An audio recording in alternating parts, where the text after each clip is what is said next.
Bonjour à tous et bienvenue pour cette petite capsule vidéo sur le thème des suites. Aujourd'hui, nous allons voir comment calculer la somme des termes consécutifs d'une suite qui sera soit arithmétique, soit géométrique.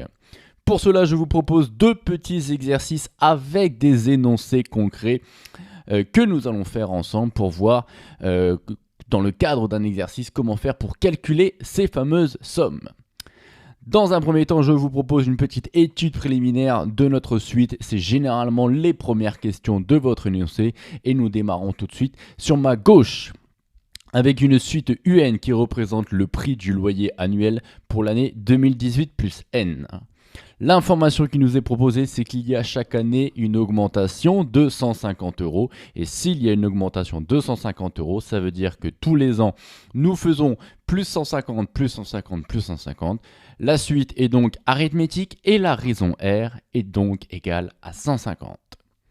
Concernant le terme initial, il suffit de regarder la valeur annuelle du loyer pour 2018 et c'est écrit 6 500 €. Nous avons le terme initial et nous pouvons directement enchaîner sur l'expression du terme général UN directement en fonction de son numéro.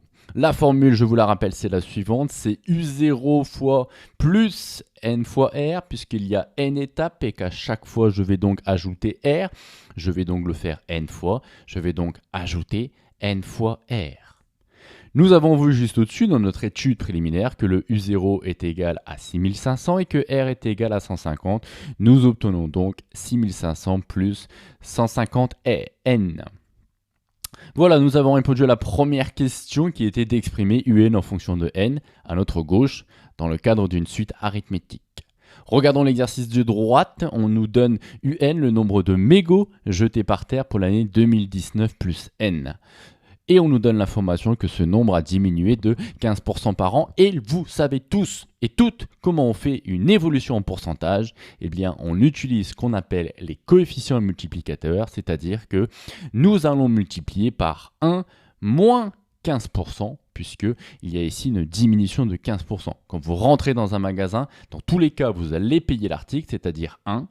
Et ici, il y a une baisse de 15%, donc 1 moins 15%, ce qui fait 0,85 au niveau de notre raison, donc nature géométrique, parce qu'on fait des multiplications par les fameux coefficients multiplicateurs dont je viens de vous parler, et la raison Q, 0,85, puisqu'il nous reste 85% du prix à payer. Concernant le terme initial, c'est écrit juste au-dessus, en 2019, il y a 20 000 mégots jetés par terre. Une fois que nous avons cette information-là, nous enchaînons directement avec la formule de votre cours pour avoir l'expression de UN directement en fonction de son numéro. C'est cette fois-ci non pas des plus N fois R, mais cette fois-ci je vais multiplier à chaque fois par Q. Et je vous rappelle que quand nous répétons la multiplication, nous obtenons une puissance, c'est-à-dire Q à la puissance N. Concernant les valeurs de U0, nous l'avons au-dessus, 20 000 et le Q est égal à 0,85. Je remplace donc et j'obtiens 20 000 fois 0,85 à la puissance N. Et je vous rappelle encore et encore que ici, le N, la puissance N est prioritaire sur la multiplication. Donc, il est hors de question de commencer à s'amuser à faire 20 000 fois 0,85 avec votre calculette. Enchaînons directement avec la question 2 de nos deux exercices où on nous demande d'en déduire la valeur pour une certaine année.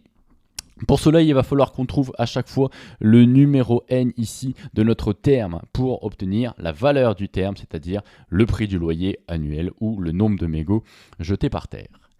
À notre gauche, nous avons l'information que nous sommes en 2025, c'est ce qu'on nous demande. Si on est en 2025 ici, eh bien le N, il va falloir attendre cette année, donc ici N égale 7. À notre droite, on nous demande 2028 et donc pour avoir 2028, eh bien ici à ma droite, il va falloir que j'attende 9 ans pour obtenir 2028.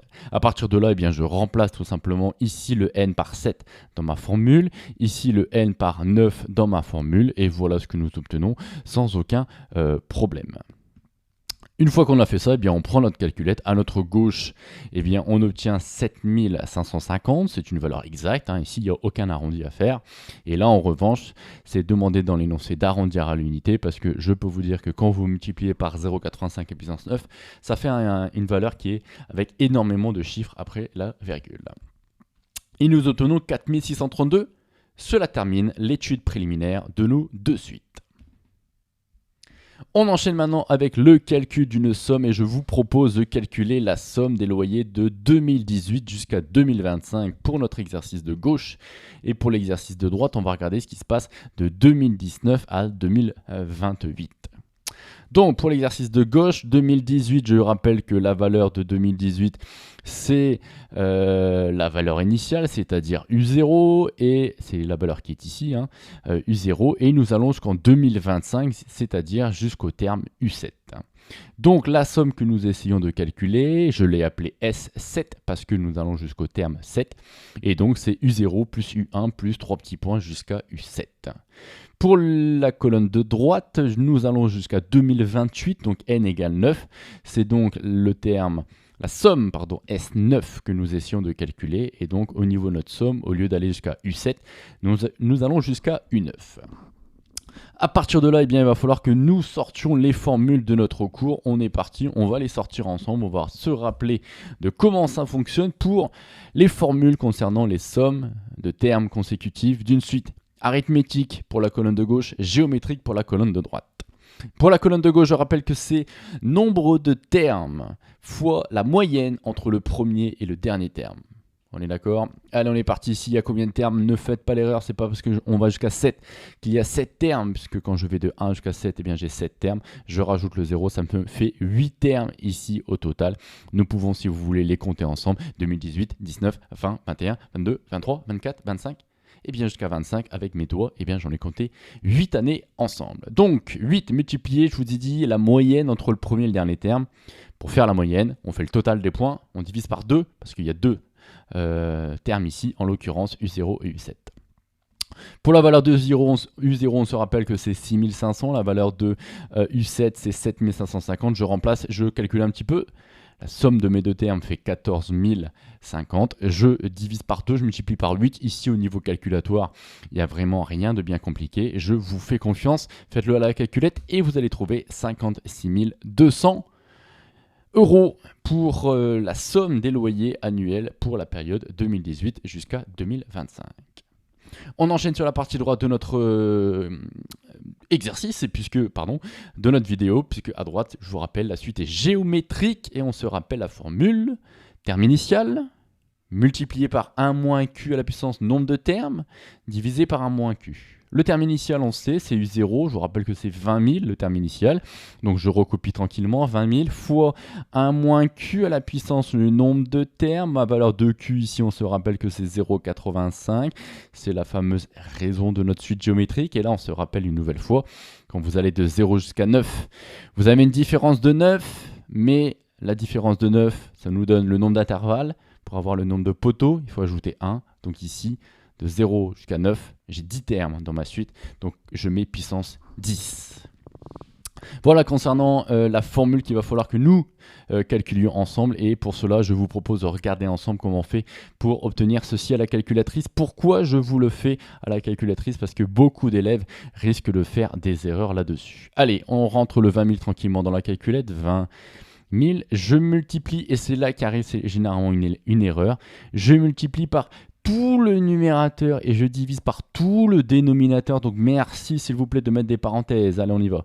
1 moins 0,85. Je vous rappelle que pour la puissance, c'est l'accent circonflexe qui est ici. J'ai la chance ici parce que il le met en puissance. Sinon, je vous rappelle, eh bien, vous allez avoir le symbole accent circonflexe qui va apparaître. Je sors de mon exposant en faisant une petite flèche vers la droite. Je ferme ma parenthèse et je divise par, de nouveau, entre parenthèses, 1 moins 0,85. Voilà concernant l'utilisation de la calculatrice pour rentrer ce fameux calcul. Je préfère le faire avec vous car il y a généralement beaucoup d'erreurs concernant ce calcul. Nous obtenons 107 083, on demande un arrondi en l'unité. Et bien vu que c'est 0,4, on reste à 83, 107,83. C'est exactement la réponse que on voulait obtenir. On enchaîne maintenant sur la question 4, bien intéressante à résoudre, puisque à ma gauche, on demande la valeur telle que le loyer, ici, la somme va dépasser les 200 000. Et ici, à notre droite, on veut savoir quand est-ce que la somme va dépasser 125 000. On demande la valeur de n, et bien il va falloir faire apparaître ce n quelque part qui risque de vous poser problème. Mais rassurez-vous, nous allons le faire à la calculatrice et ça va se passer très très bien. Ensemble. Donc ce que je vous propose, c'est de regarder ce qu'il va falloir calculer. Je vous rappelle la formule pour trouver Sn. Nous allons jusqu'au terme n, c'est-à-dire que ici au niveau de mon nombre de termes, on va avoir n plus un terme. Voilà. Je vais au niveau du numérateur avoir premier terme plus dernier terme, c'est-à-dire U0 plus UN. Et nous savons que UN, l'expression est ici. U0, l'expression est ici. Et donc, si j'ajoute U0 plus UN, si j'ajoute les 6500, je vais avoir 13 000 plus les 150N qui sont juste à côté. Donc voilà, concernant le numérateur, là j'ai mon U0 plus UN, je divise par 2. Et l'objectif est d'atteindre les 200 000 euros au niveau de la somme de tous mes loyers. Une fois que j'ai fait ça à ma gauche, eh bien, je vous propose de regarder ce qui se passe à ma droite. À ma droite, je rappelle que c'est terme initial. Donc ça, jusque-là, il n'y a pas très compliqué puisque le terme initial n'a pas changé. C'est toujours 20 000. Concernant la fraction, la seule chose qu'il va falloir changer, c'est la puissance 10 et mettre à la place puissance n plus 1 concernant la partie droite. À partir de là, eh bien, vous savez quoi, je vous propose que nous le fassions à la calculette, c'est-à-dire nous allons rentrer nos deux suites dans la calculette et nous allons regarder la table des valeurs ici, la table qui est en bleu, et voir quand est-ce qu'à ma gauche, nous dépassons les 200 000 et à ma droite, quand est-ce que nous dépassons les 125 000. Pour cela, je vous rappelle qu'il faut mettre votre calculette en mode suite. On regarde directement. Mode, ici, je vais dans l'onglet là. Je suis bien en mode suite, je ne suis pas en mode fonction. Vous allez sur le suite qui est là, vous appuyez sur Entrée si tout se passe bien. Nous allons dans F2X pour rentrer nos deux suites. Et vous vous doutez, ceci c'est l'expression de notre somme Sn, donc Un. Donc au lieu de me mettre en mode Un plus 1, je vais aller en haut pour aller me mettre en mode Un. Voilà, je vais donc à ma gauche faire la suite Un et à ma droite la suite Vn. Alors les Un et Vn qui sont ici, ça représente les sommes. On est d'accord, ça ne représente pas la suite UN qu'on a étudiée ensemble juste avant. On est parti pour rentrer cette magnifique formule dans la calculatrice. On y va, on ouvre la parenthèse, on met n plus 1. Je vous rappelle, le n, c'est ici au niveau des variables, n plus 1. Je ferme la parenthèse. Je rappelle que tout le numérateur est à mettre entre parenthèses. Donc 13 000 plus 150 fois. Je vous conseille fortement de mettre le fois pour qu'il n'y ait pas de souci. Et je divise par 2. Je reviens un petit peu en arrière parce que là, je viens de me rendre compte que j'ai mis un moins au lieu d'un plus. Voilà, ma première suite est rentrée. Je vous propose de passer à la deuxième. 20 000 multiplié par une nouvelle fois tout le numérateur. 1 moins 0,85 à la puissance nombre de termes. N plus 1. Je ferme la parenthèse. C'est pas la bonne flèche qu'il fallait utiliser. Voilà, et je divise, alors peut-être plus facilement, ça me fait 0,15 au niveau du dénominateur. Allez, on va mettre 0,15, on va se le permettre, et nous allons directement dans la table des valeurs.